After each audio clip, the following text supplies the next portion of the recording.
انایا کہاں ہو؟ انایا مجھے کنگھی دو، میں نے کنگھی کرنی ہے بالوں میں۔ یہ کیسے کپڑے پہن لیے ہیں؟ ہمارے پیارے نبی نے یہ کپڑے منع کیے ہیں۔ کیا برائی ہے ان کپڑوں میں؟ بھاگو ادھر سے، ہمارے نبی نے فرمایا گندے اور بدبودار لوگوں کے پاس نہیں بیٹھا کرتے۔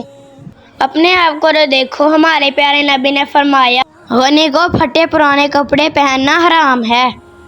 ایک وہ شاہ میر بھائی ہیں، ان کا تو چینل بھی اسلامی نہیں ہے، پھر بھی وہ کتنے پیارے شلوار قمیض پہنتے ہیں۔ میں نے ان کے چینل پہ دیکھا تھا، رات بھی میں نے ان کے شارٹ میں دیکھا تھا، اتنا پیارا شلوار قمیض پہنا تھا۔ آپ بھی دیکھا کریں، شاہ میر ایکٹیویٹی یہ چینل کا نام ہے ان کے۔ ہمارے نبی نے فرمایا کپڑے ہمیشہ بیٹھ کر تبدیل کرنے چاہیے، اور میں نے بیٹھ کر تبدیل کیے ہیں کپڑے۔ سرخ رنگ تو ہمارے پیارے نبی کو بہت اچھا ہی لگتا تھا، اسی لیے تو آج میں نے یہ سرخ رنگ کی شرٹ پہنی ہوئی ہے۔ ایان آجو ماما سے پوچھتے ہیں ہمارے پیارے نبی حضرت محمد صلی اللہ علیہ وسلم کو کون سے کپڑے زیادہ پسند تھے؟ چلو پوچھتے ہیں۔ چلو۔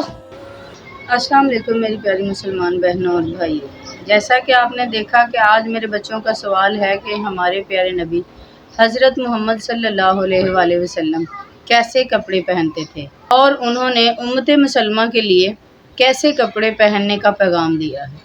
ویسے تو ہمارے پیارے نبی سارے رنگوں کے کپڑے ہی پہنتے تھے، لیکن حضرت علی کو کہتے ہوئے سنا ہے کہ کالے رنگ کے کپڑے نہ پہنا کریں، کیونکہ کالا رنگ فرعون کا رنگ ہے۔ ہمارے پیارے نبی حضرت محمد صلی اللہ علیہ وآلہ وسلم نے فرمایا لباس ایسا ہونا چاہیے کہ جس سے سارا تن ڈھکا ہوا ہو، خاص کر عورتوں کے لباس ایسے ہونے چاہیے جو سارے تن کو ڈھانپ لیں، اور مردوں کے لیے ہمارے پیارے نبی نے فرمایا کہ مردوں کا لباس ایسا ہونا چاہیے جو ٹخنوں کے اوپر ہو۔ جو مرد ٹخنوں کے نیچے لباس کو کھینچتے ہیں یہ لباس ان کے لیے حرام ہے۔ تو میری پیاری مسلمان بہنوں اور بھائیوں،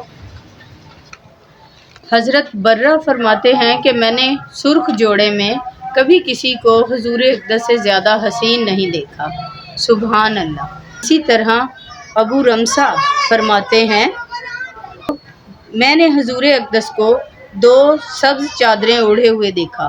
ایک روایت سے ہے کہ آپ ارشاد کیا کرتے تھے سفید کپڑوں کو اختیار کرو، سفید کپڑا ہی زندگی کی حالت میں پہننا چاہیے، اور سفید کپڑے میں ہی مردوں کو دفنانا چاہیے۔ ہمارے پیارے نبی ویسے تو سارے کپڑے پہنتے تھے، لیکن انہیں سوتی کپڑے بہت پسند تھے، اور سفید کپڑا بڑے شوق سے پہنا کرتے تھے۔ تو میری پیاری مسلمان بہنوں اور بھائیوں، مجھے امید ہے کہ میرا آج کا درس آپ کو پسند آیا ہوگا۔ جزاک اللہ۔